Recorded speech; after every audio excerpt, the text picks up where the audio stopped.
This is a painting I'm sure you are familiar with, The Creation of Adam by Michelangelo. It is clear that the two main subjects are man, illustrated as Adam, and God. However, we will analyze this painting through the component of the brain or mind, where the figure of God is centered. In this approach, we will fully comprehend the greatness of this masterpiece. If God is within us, where would he be? If it is understood that God is omnipotent, then it is fitting that he would be located at the center of the human, the least mortal-like, the most limitless, the mind, where all creations stem from imagination and thought, giving birth to ideas and thus creations. We've understood that Adam symbolizes man. From this, along with our discovery of God's location within man, we can ascertain that this brain is the mind of Adam, currently displaying his thoughts. Adam is a depiction of man, and man is faced with many tribulations which cause him to grow weary in his lament. Isaiah 40:31. Even the young grow tired and weary, and young men stumble and fall. During this period of lamentation, man begins to lose faith, and in place of hope and optimism festers negative thought and pessimism. This process causes the deterioration of the mind. This festering of negative thought is depicted by the figures in the mind. Let us call these figures thoughts. These thoughts are differing in age, color, some contorting their bodies away from God. The differing ages can be understood as newer thoughts that have taken form as a result of the older, more persistent, tenacious thoughts that have long been in man's mind. The difference in color can portray the worsening of thoughts. These are ruinous thoughts in the back of one's mind that at a more dire state take root right at the front of man's mind and cause untold calamity, accelerating the rate of man's deterioration. Man's body is positioned so as to be furthest away from the figure of God, the raising of the legs so as to lean further back.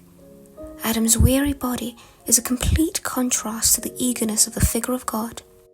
It is only his head that is fully turned to God, his arm barely outstretched, his hand feeble, even hesitant. Matthew 26:41. Watch and pray so that you will not fall into temptation, for the spirit is willing, but the flesh, the body, is weak. As we know, the spirit, God, is placed in the mind, in the head of man, the only part which is turned towards God. As we've mentioned, this component is the depiction of Adam's mind. It is overcrowded with corruption. The effects of such corruption are reflected in the relaxed, perhaps laden body. Yet the eagerness of God, the depiction of him as strong, white clothes contrasting with the red, even black thoughts, are an allusion to a well-known Bible quote. Isaiah 1:18. Though your sins be red as blood, they shall be made as white as snow. As though they be red as vermilion, they shall be made as white as wool. This conveying God's love, mercy, and sympathy for man in his eagerness to save Adam, who symbolizes man. Matthew 11:28. Come to me, all who labor and are heavy laden, and I will give you rest. For my yoke is easy, and my burden is light.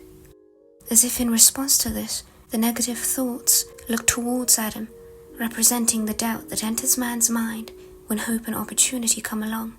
This linking with Friedrich Nietzsche's description of man as a rope over an abyss, a dangerous crossing, a dangerous wayfaring, a dangerous looking back, a dangerous trembling and halting.